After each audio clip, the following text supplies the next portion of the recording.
mbadde mbuuza nti waliwo n'olugalo lwe ntulaga mu swala. Wakola otya? Olugalo lwe tulaga mu swala luno tahiyatu. Tahiyatu. Badde nsaba balulambulule bulungi kuba. Abakola batya? Nsaba kululambulula bulungi kubanga abamu. Tashahudu olugalo. Abamu banyeenya ate banyeenya. Then badde n'ebibuuzo bibiri. Then ekirala obeera nga weeroteredde. Gambe ozuukuse naye nga mu kitundu mw'olimu temuli mazzi. Osobola okufuna tayammamu. Okay. Okunyeenya olugalo mu swala.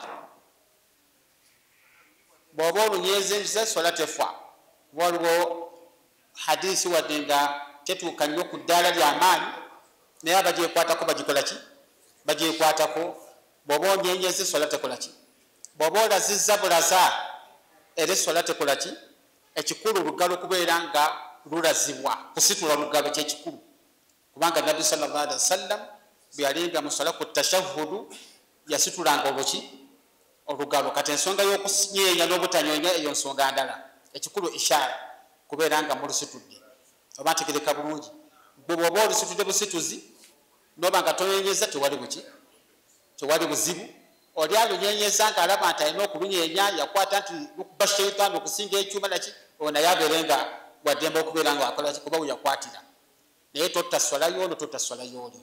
Naye nga bw'oba olusitudde kiba kirungi n'oluwetamuuko bw'oti. So si kuleegera ddala. Kubanga hadisi eraga nti lwalinga mutahina nga inhina ebaamuuko kyekikulu awo wategerekese. Ekibuzo ekirala kibadde kya muntu aba yeeroteredde n'avaamu amazzi naye nga wali tewali maki? Tewali mazzi okkirizibwa okutayammama. Era swala tezikuyitako nti olw'okuba wooli tewali maki? Tewali mazzi okozesa ettaka ejjonjo ogenda wadde ettaka. Tokuba ku kisenge, tokuba kuba wali ate twasomesebwako nti bw'oba wali mu mmotoka era nga tulaba abantu ng'akuba ku bbaati ly'emmotoka okuliranja ati n'akola ki? Ekyo nedda. Omulala nkyamaliriza n'akuba ku kisenge okulirangi nedda. Allah agamba sa'idan tayyiba. Noonya awali ettaka ejjonjo mw'okuba ebibatu byo omulundi gutya gumu n'oyisa mu feesi yonna ne ku ngalo ku bibatu kwokka n'okomya wano. Oluvaawo ng'ogenda kukola ki? Ng'ogenda bugenzi kusaala. Katonda ajja kubuuza ekibuuzo nti wendi tewali ttaka tewali kiki ndi mu nnyonyi amazzi tegakola ki? Tegaliimu. Waliwo ennyonyi ezitambula mu bbanga okumala amasaawa 10 nga muli mu bbanga mugenda Japaani mugenda luddawa. Ensolo zonna za lunaku lulamba zikuyiteko bw'ojjuza nniya nti kati ntukudde. Nniya kati ntukudde. Kati bw'ojjuza enniya nti zikudde ntukula olw'okusaala togeza okuyisa omukka. Kati kiba kitegeeza nti weekuume ku bisigadde byonna toyisa mukka tokola ki? Omalirize esswala ezo then oluvannyuma olwoka okole ki? Naye tokuba ku luggi ku bbaati lya nnyonyi okozesa eryo si ttaka. Ndowooza ntegerekese.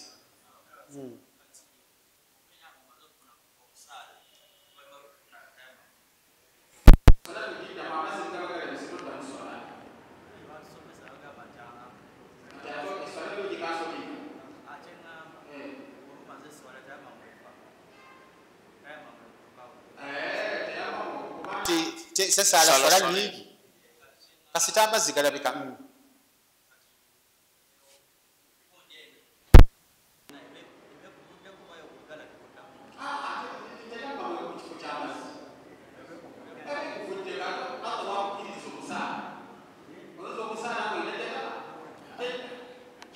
Muvuddeko kasita okola tayamma amazzi bwe galabika onaaba bunaabi.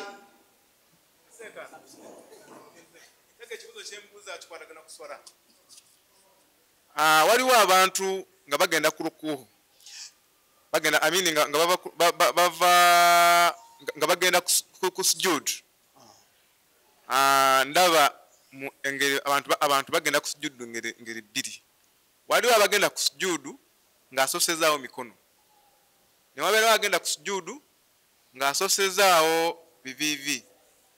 Kwezo engeri ebbiri ngeri ki entuufu? naye zonna weziba ntuufu eriwo esinga lwakubanga mu ddiini mubamu ekisinga ne mubamu ekinafu. abamanyi bayawukanira ku hadisi ekyabaawula kiri eki Sheikh Albani n'abalala ba Ibn Baz baali ba Usaimin bayawukanira ku ngeri ky'eŋŋamiya gyekola ki gyekkamu wansi kubanga omubaka alayhi salatu wassalam yatugaana n'agamba nti la taburuku temugenda wansi zimugwawo bugwe ng'eŋŋamiya bwekola ki bwemuba musaala nga mugenda ku sujuudu. Kati Albani ye n'ategeeramu nti eŋŋamiya esoosaawo maviivi n'agamba olina kusoosaawo miki mikono. Bali abawangaalira mu ŋŋamiya ne bagamba nti eŋŋamiya bw'eba egenda wansi esoosaayo mikono egy'omu maaso then oluvannyuma neryokezaako amaki neryokezaako amaviivi ayo kyokka kyebakola ki kyebayawukaniramu. Naye ninako akatambi ku ssimu yange manyike tekinologi eyajja ono Allah yatusaasira nga batulaga eŋŋamiya engeri gyekola ki engeri gyekkamu wansi esooka nessaayo ebigere by'omu maaso bweti then oluvannyuma neryoka ebanga ezaako bino ebiki nendabira nti kulwange nekiga nti ekitegeeza eŋŋamiya esoosaayo mikono gyayo egy'omu maaso then amavivi nigalyoka gakola ki nze okuva ku olwo nemba nga nsoosaayo maki nsoosaayo maviivi singa mba ngenda ku sujuudi. Naye ng'oli abansoosezaayo emikono esola tekola ki naye kati gwe yagadde ekisinga obuki ekisinga okubeera ekituufu kasita olaba eŋŋamiya bwebanga esoosaayo bya maaso ebigere neryokezaako amaviivi kiba kitegeeza nti ekisinga obulungi kusoosaayo maki maviivi kubanga kyekipimo nabbi kiyatuwa mu kubeera nga tugenda ku sujuudu. Bale mukendeezeeko kuba ngenda ku atanabuuzaako yani muzeeyi oli yatanabuuzaako. Assalamu alaikum warahmatullahi wabarakatuh. Waalaikum salaam warahmatullahi. Nyinamu ebibuuzo bibiri. Mbadde mbuuza ennaku zino engeri gye tufunamu emaali eno y'olukujukuju n'ofuna n'ozimba ennyumba n'okola ki riba naye luvannyuma n'ogenda hijja awantu awo oba omazeeko. Ekyokubiri ennaku zino ntandise okulaba abagaaga abasiraamu afa n'aleka ekiraamo nze munzikanga nga abantu bange abewala baze n'amala nga wiiki ng'akyali awo kiri kitya seeka? Alaikum salaam warahmatullahi wabarakatuh. Bw'oba ogenze okukola hijja nga sente ezakutwala za haramu gy'emikolo ng'emikolo gy'oba okoze giba tegirimu bwa haramu kubanga hijja hiraami kwetolola Kaaba kugenda mu Arafa nakyo egyo oba okoze nakina mirimu na mubiri gwo n'amaanyi go Allah ayinza okuba empeera naye ate n'ofuna omusango ogw'okukola ki ogw'okubeera nga kugamba hijja eyawukanako n'okusaddaaka okwata sente nga ya haramu osaddaake nabbi yatugaana sallallahu alaihi wasallam. Kwata sente nga ya haramu ozimba omuzikiti nabbi yakitugaana. Ogenda okubba olugoye osaaliremu nabbi yakitukola ki kubanga luba lufuuse lwa haramu.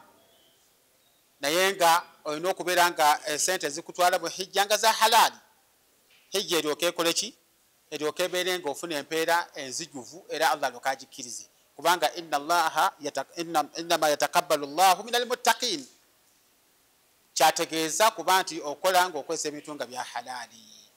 Banga lwemanya nga olina amayanja g'abantu sooka ogajjemu olyoka ogenda e Makka totawaana kubanga okyali ku haramu eba tennakukakatako era ate ofune musango bw'oba togenze kubanga Allah agambye man istataa ilaihi sabiila. Namuze obadde kiri ekibulala kyabadde abuuzizza ekyomuntu okusooka si kirungi kuleka kiraamo nti temunziikanga nga abantu bange tebannakola ki tebannaggwayo oba oyawukanye ku sunna. Gwoba osembayo dooza era ekyo ekiraamo tukimenya tetujja kulinda bakanada abaawa tukuziika buziisi. Alaikum salaam warahmatullah. Salaamu warahmatullah. Nina ekibuuzo kyange kyendi nakyo kirindi nga taata nga teyayanjulira nti okukola akiika kati abaana abo mbale ntasooka kukola akiika ndyoke nkolera abaana bwati akiika andi taata wange teyakusalira taata yange teyankolera akiika naye nze ninzaala abaana kati ekiseera ekyo webanga nze salira abaana gwe nootasala iyo salira abaana wabe bakuvunanyizibwako esaba muzee nenkuba etonya tetujja kuwulina. Assalamu alaikum warahmatullahi wabarakatuh. Alaikum salam warahmatullahi. Aja alina kyaleese naye naabanga alinga alina kyanzijukizza. Wemba nazaale omwana nga si wa halali nzikiriza okumusalira akiika. Maama we yamusalira. Maama we oyo abeera mwana kika kibeera bukojja. Maama we yamusalira akiika. Era gwe kyagala omukolera kiyise maama we. Ekyokubiri seko badde omumanyi abadde ono mu kusooka nga twakayingira mu muzikiti abadde ali kusomesa obwenkanya. Ndina abakyala basatu naye nga gye ngenda okusula gye ngulira ennyama nga nze gye ngenda okusula ngula ennyama yange nange nengenda ndyako bano ne mbafiisa wemba ngenda kusula ewoono nengula ennyama katono nesigula bwe ntyo nga wenkola ekintu kyange gye nsize gye ngula ennyama sisobodde okugulira bano.